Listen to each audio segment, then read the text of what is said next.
What happens when the FAA nullifies your check ride? Are you not a pilot anymore? And what happened to Garmin this week? Aviation headlines on Taking Off.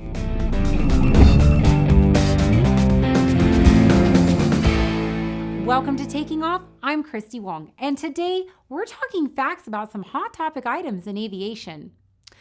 I'm going to touch on the DPE, who has become a persona non grata to the FAA, but before that, let's hear about Garmin, because for a couple of days, no one heard from Garmin.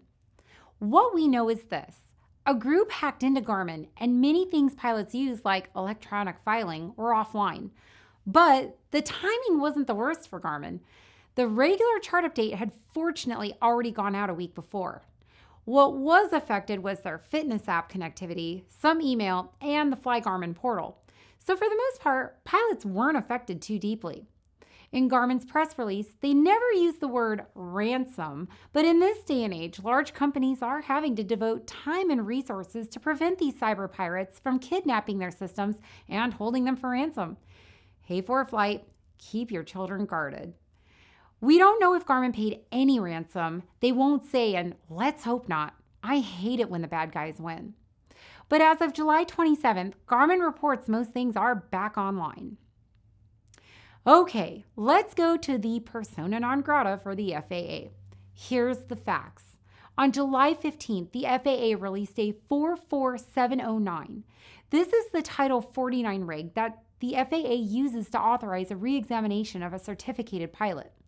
In this notice, the FAA singled out designated pilot examiner Michael A. Puller of Cincinnati, and the pilots that had gone through check rides with him will need to be re-examined. This might affect hundreds of pilots.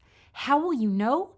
The FAA is sending letters out to the affected pilots, and they have 10 days from the receipt of the letter to schedule a 709 re-examination flight. If they don't, their certificates will be suspended. Guys, this is serious business.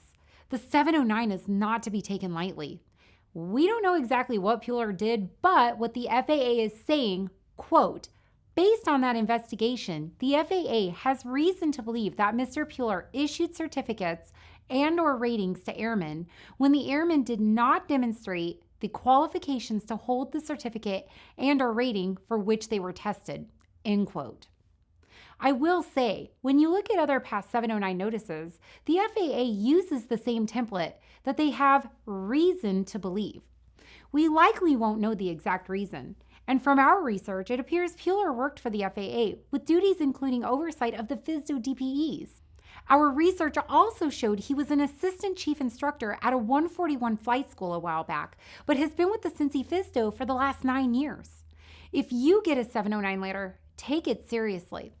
On the plus side, your 709 ride will be free. Small consolation, I know. Finally, let's touch base on furloughs. It's been a hard week this week.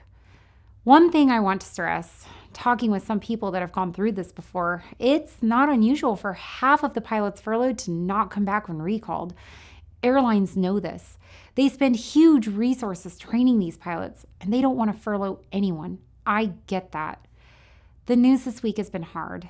Besides getting my own Warnack notice of furlough, other pilots have gotten bad news. United has increased their number of furlough notices. Our friends at ExpressJet have received notice that operations will cease altogether this year. And PSA has also increased their number of potential furloughs. It's trying times for sure, and it sucks, but I choose to believe it's temporary. We're in the middle of a storm we can't turn around in. We accept changes in airspeed and altitude, but maintain a good attitude. So let's get to the other side and see that sun again. See you next time, and fly good, don't suck.